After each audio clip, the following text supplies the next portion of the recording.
beyond betrayed.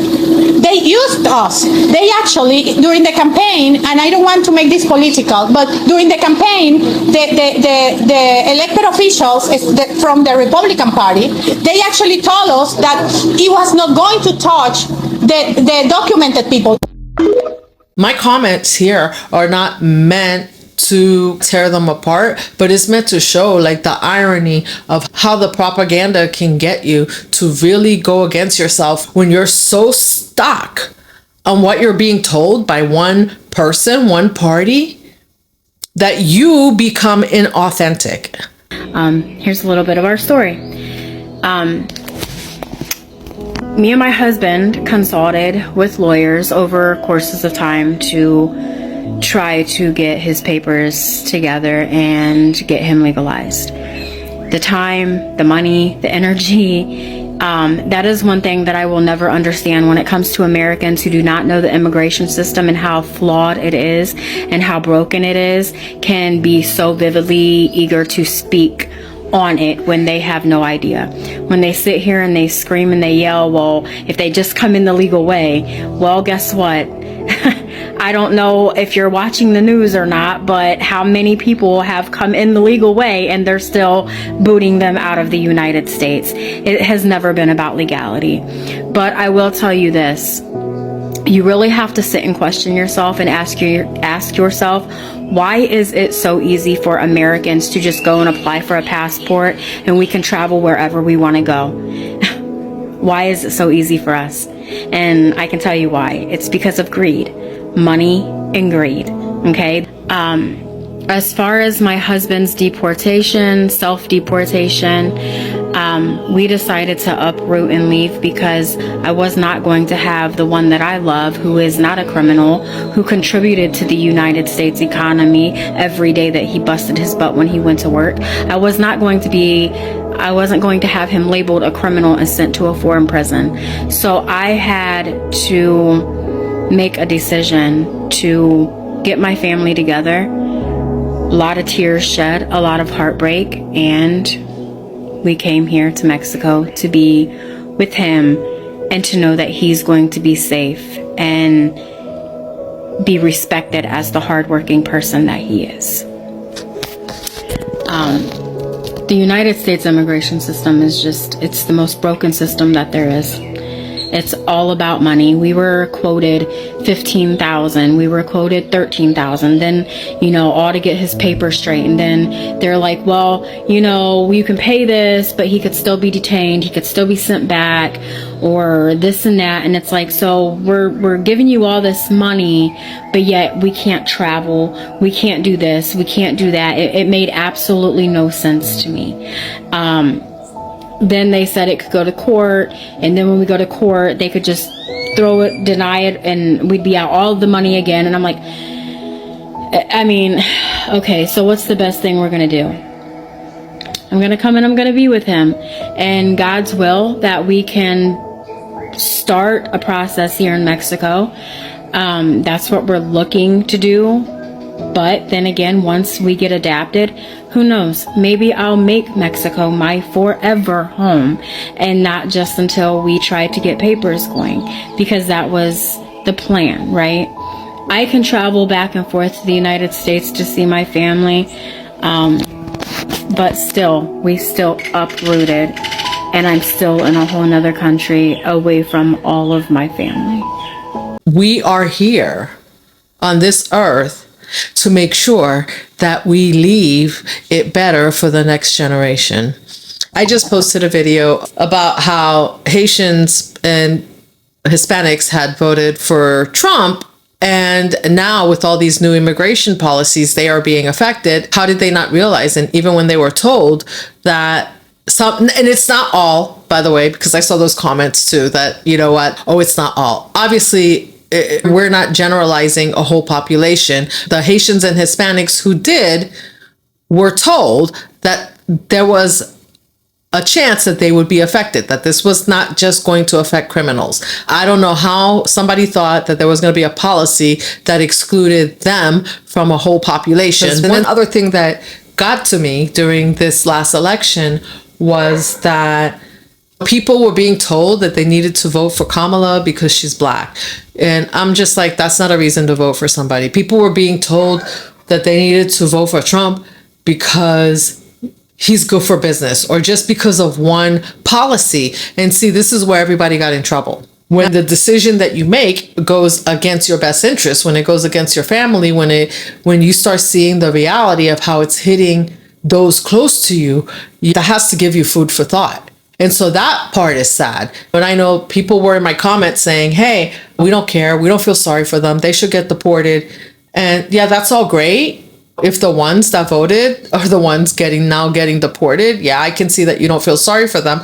But it's not just them being affected. There are a lot of other people that are going to get deported because of this new rule. And what's even sadder is that the president said exactly what he was going to do, and he's doing exactly what he said he was going to do. I don't understand now that people could be upset that he's doing exactly what he said he's going to do. And he started that in his first presidency, building a wall. The rhetoric, somebody said something about, as far as Haitians go, how do you overlook? My family is of Haitian descent. I'm American. I was born here. I'm a US citizen. But how do you look that over and just go, oh, that's okay? And here's the other thing. People can think what they think, just like you can think what you think of me. That's your business. That's not my business. But what is my business is the decisions that I make for myself and the decisions that I make that are going to affect the future generations that come after me. It's so selfish, right? Because there's no compassion. There was no compassion.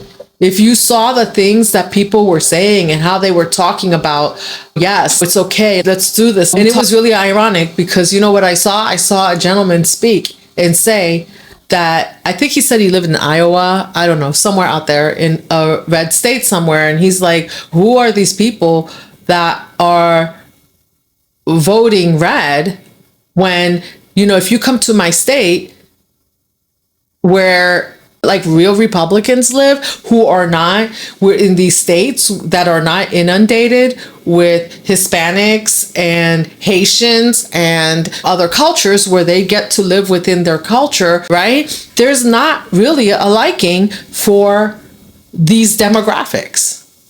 The first thing is I feel sorry for Latinos for Trump because what they are is that they're trying to fit in a community that they consider to be superior to themselves. They try to appear to be part of this culture. So what they're trying to do is trying to overcome their own self-hate because they see themselves as less. And when they see themselves as less, they have to pretend to be like the group that, according to them, is above them and better than them. So when they see an immigrant, the immigrant reminds them who they are and where they come. And that causes hate because they hate to be part of that coming and they take it out on other people. But at the end of the day, he's also going to get kicked out. Do you see like how deep this goes? Families have been ripped apart to the point where they're being deported, separated from each other, and even the ones that are staying back are divided. Divide and conquer? Have you heard that term? Divide and conquer. The last 4 elections, I've been really particular about listening to both sides because you need to understand who's got your back. Who's got your back on the issues that matter for you and future generations. Can you imagine now? People are being deported back to Cuba, their temporary status is revoked, and that includes anybody else coming in from Cuba into this country, which means that now they have returned themselves back to a country that they've run from, and then also they have blocked almost any future Cubans from being able to come here and obtain that status. I personally didn't know what Trump was going to do. I just thought he was going to be like, like that type of guy and just, put people in jail, and well, it kind of turned out to be much worse. And now, what the funniest thing is that the Venezuelans was going so hard for Trump. And then they got instant regret right after election. And now they're like, oh no, and the Cubans in Miami, like they were like waving around with the American flag, and then they were just like, oh, we'll go for Trump. We don't like communism. I said, bro, you guys are so dumb. You don't even know what you're talking about. And now all those people are gonna go bye-bye. Like, Do you see the irony? So don't worry about me saying that I thought that, yes, I saw both sides, because I realized that you need to watch both sides, because you need to understand why you're making the decision that you make. You can't just blanketly vote. You're not really seeing how this is going to affect you in the future. How is that going to affect future generations? And we don't teach our kids that they need to listen to both sides of the story so they can really see what's happening, what's going on. And even though there was a lot of craziness going on with the Democrats, right? Like a lot of back and forth with Kamala jumping in at the end and Joe Biden potentially having dementia, which they weren't really telling anyone. There's a lot that's going on behind the scenes that they're not telling you. Do you think they're like, oh, it's just the Democrats, they're not telling you everything? Joe Biden has dementia. Joe Biden has this. He's old. He's this. Do you really think the other party's coming out and telling you every single piece of their plan and how it's going to affect you? We need to think. We need to think. That's how propaganda works. That's how propaganda worked a long time ago, way before I was born. They always use propaganda during wars to get people on board with whatever ideology they have for whatever war is going on at the time. Whether it was in Germany, whether it was in the US, whether it was Civil War, whatever. Just voting for somebody because they are Republican or they are Democrat. Maybe this is a lesson not just to the Hispanics and Haitians. My comments here are not meant to tear them apart, but it's meant to show like the irony of how the propaganda can get you to really go against yourself when you're so stuck on what you're being told by one person, one party, that you become inauthentic because you don't have a thought for yourself. They're telling you what to think and you don't even realize it, to the point where you're not even willing to hear out the other side. See, when I voted this time, I did listen to both sides.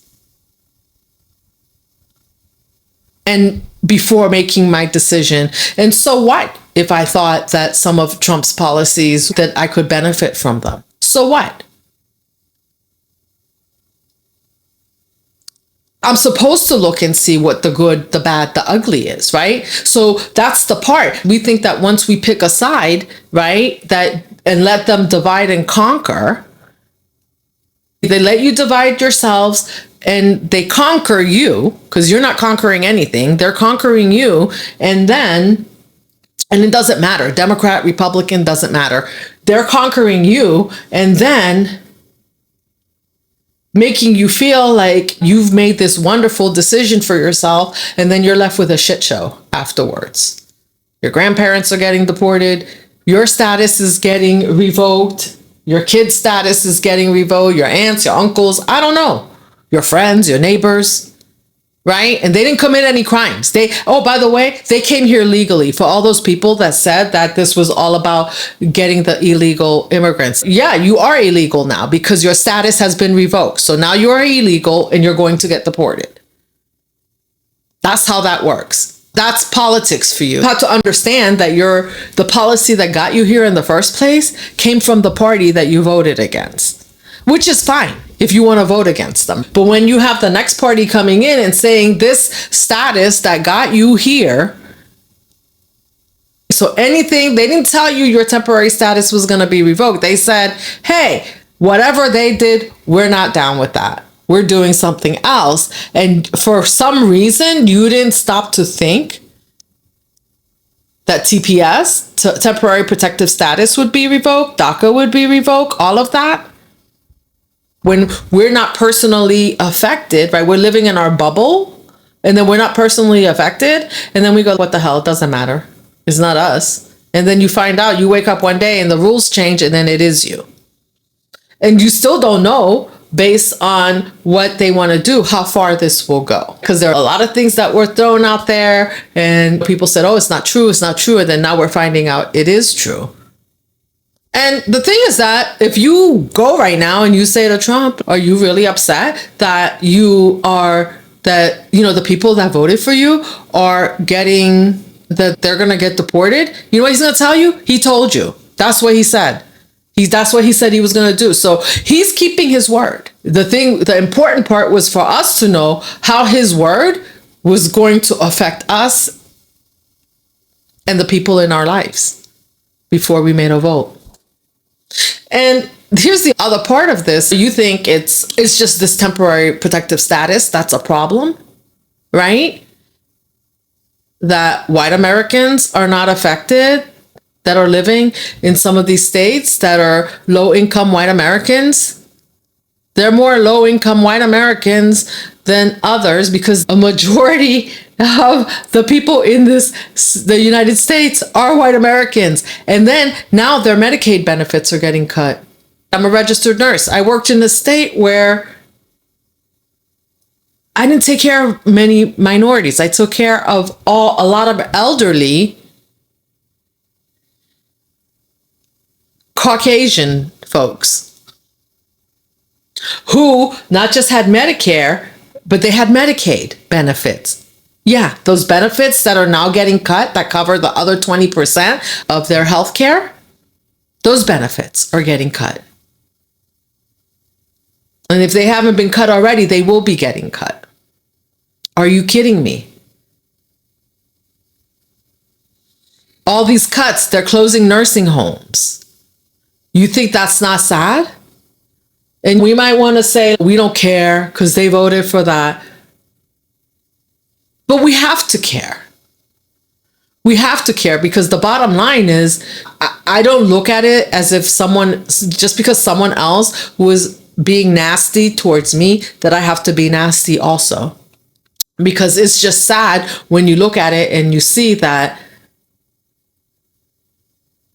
I'm not going to join the hatred bandwagon, because it's the hatred bandwagon is what has gotten us to this point in this first place. That I would be happy that somebody's going to lose their medical benefits. I'm a nurse. I know what that's like. I know what it costs. And y'all do too. I know what it's like. I know what the healthcare system is like. I know the kind of care that these elderly people need and the kind of care that they get because I've been there taking care of them. So I'm not going to get up and jump for joy that people are losing their benefits. But you know what? The president said, he's got to make these cuts. If he's in, he's got to make these cuts.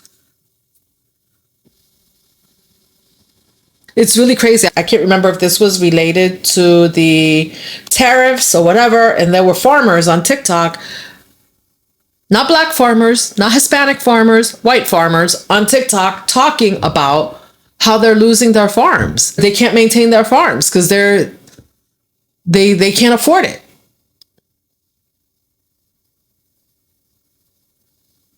And asking for help. But these are the same farmers that voted for this. See, before we make a decision, I know it's hard because we don't know what's real and what's fake. I go through I'm online. I have a social media platform, so I try to do research for things. And sometimes I come across things and I'm like, wow. And you think it's really real. And then you dig deeper and you find out like, oh shit, that's just somebody telling some fake story out there. So there's a lot of stories. That's like with the P. Diddy trial that's going on right now. You can go on YouTube and find a lot of videos putting information out about this trial. That's not true. It's for entertainment purposes only. But if you're not careful and you're just looking for information about the trial and you fall upon this, you're going to believe everything they're telling you is true. Guess what? That happens during election years also, leading up to political elections also. The same thing happens. Maybe now we'll understand that and be more diligent about looking for information. For those of you who are looking and going, I didn't think this was going to happen, the information was there. You just either chose to ignore it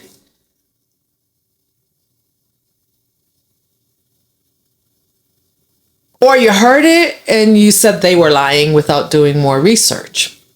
Now, like I said, I am all for listening to both sides. I listen to and follow many people who are definitely in line with what's going on right now, right? They voted for this.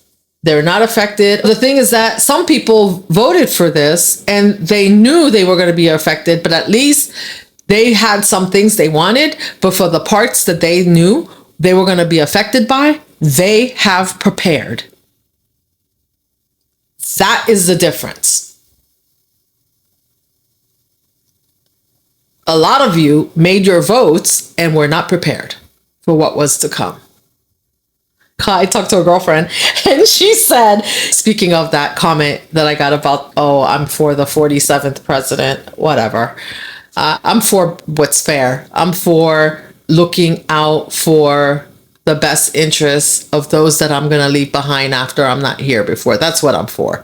We had some debates because I told everyone that I'm not just voting for someone because I'm told that I need to vote for them. I need to understand why I'm voting, what the issues are, and then I will make a decision. And I did that, right? But at the same time, as I'm making my decision, I'm going to look to see what the bad part is. I'm not going to make a decision out of anger and be like, oh, he's terrible, blah, blah, blah. That's because when you make decisions out of anger, that's when you make mistake. Or this person's terrible. And you know what? I can't believe it. It doesn't matter what side, Democrat or Republican. It doesn't matter. I don't care who you vote for. Like she goes, I have to find your comment section because I would roast you too. And you know what? I'm really okay with being roasted. I'm really okay with being roasted because at the end of the day, whether or not I like some of his policies, whether or not I saw how some of the things he wanted to do could help, I could also see how some of the things he wanted to do were going to be way more detrimental as far as I can see for the people that surround me, for the people that I surround myself with, and for generations to come. And actually even for people who aren't even here yet, who might like to come to the United States, who now may not be able to do that. You can't change what's done, right? Because you can't take your vote back if you're not happy with what's happening now. And if you are happy for what's happening now and you didn't vote for him, you still can't change your vote. But I digress. Again, see, I ramble, and that's okay. That's okay too. Because I believe, just as you hear me rambling, I have a whole thought process that I go through in my mind before I make a decision. And I feel like rambling is good. And even if you don't do it out loud like I do, at least do it in your mind. Have a little debate in your mind. Do the research, no matter what it is, before you make a decision. And make sure that's a really good decision for you. Make sure you understand the implications of how that decision is going to affect you later, how it's going to affect those around you. And are you ready to deal with the consequences of that? Because that's the thing. We're ready for the euphoria that comes with the decision that we make initially. You get that nice dopamine hit, and then all of a sudden, when that low comes, it comes fast. When that dopamine hit is gone, that bottom comes fast. And you don't even know what hit you. Hopefully, for those that are shocked by this, I don't know why you would be, but for those who are shocked by this, hopefully this means not only now you're going to look at your generations that are coming after you, and you're going to talk to them about maybe where you went wrong, because there's nothing wrong with admitting that you went wrong, or that you should have taken more time, or you should have done more research. And then you're going to show them how to do it so that we don't have 20-year-olds showing up at the polls next election, if we have one, that we don't have 20-year-olds showing up at the poll next election just voting because somebody told them they're Democrat, or somebody told them they're Republican. Or somebody told them that you should vote because somebody's a white supremacist, or you should vote because somebody is black. If we're casting our votes that way, it is completely so easy to get you to sway your vote. If all I have to do is tell you something you want to hear to get your vote. And once I tell you what you want to hear, you don't bother to see and look at any of the other issues. This is where we're going wrong. This channel here is about stepping into your authenticity and thinking for yourself. We need to teach every child.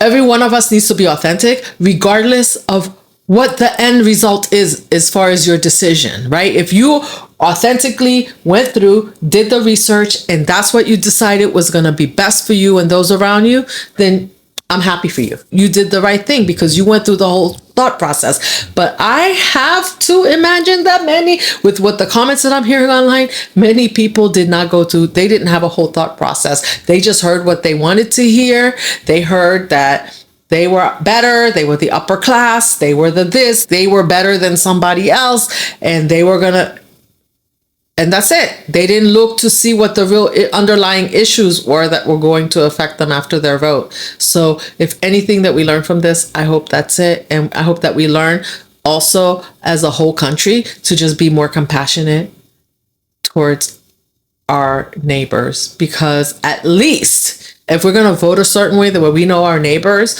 are going to be affected, then maybe we can figure out how we're going to help them when they are affected, right?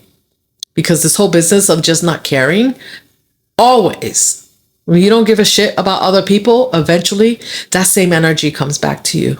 That is karma. It may not be today, it may not be tomorrow, but it's coming. You got to care about the people around you. Thank you for joining me, and I will see you in the next one. Drop me a comment, subscribe, and you know what? Let's keep weaving this dream together. It's a dream, no matter what. Every day we do the best that we can to live the best that we can and make sure that the people around us are also taken care of. Once we've taken care of ourselves, that's what life is about, is ensuring that those around us are also taken care of. Stop taking it all in and being selfish and living in a bubble. Too many out there, too many of us have done that, are doing that, and it's time. That is the change that's needed. It's not so much your vote, that's the change of vote that's needed. Because if you start thinking differently, even the candidates that are allowed to run, that you will present for whatever party you belong to, will be looking a lot different. Because when you live by this, when you live in this way, you will attract people who also align with and represent the way that you're living. See, when we're living selfishly, that's what happened. Take a look around you. Take a look at all your politicians. I don't care, Democrat, Republican, right? And I'm not saying all of them. Again, let me be clear, because I'm going to get told, like, not everybody. I know it's not everybody. I know a lot of you out there are, whether you're Republican or Democrat, some Republicans are very thoughtful. A lot of Democrats are very thoughtful. So we need to stop making this a us against them thing and make it a we thing. Because right now it's a we thing, whether you like it or not. I'm Hispanic and I vote for Mr. Trump. We vote for Mr. Trump. Yes, Mr. Trump. We love you. We love you. All the way to the White House. Beyond betrayed. They used us. They actually, during the campaign, and I don't want to make this political, but during the campaign, the elected officials from the Republican Party, they actually told us that it was not going to touch the documented people.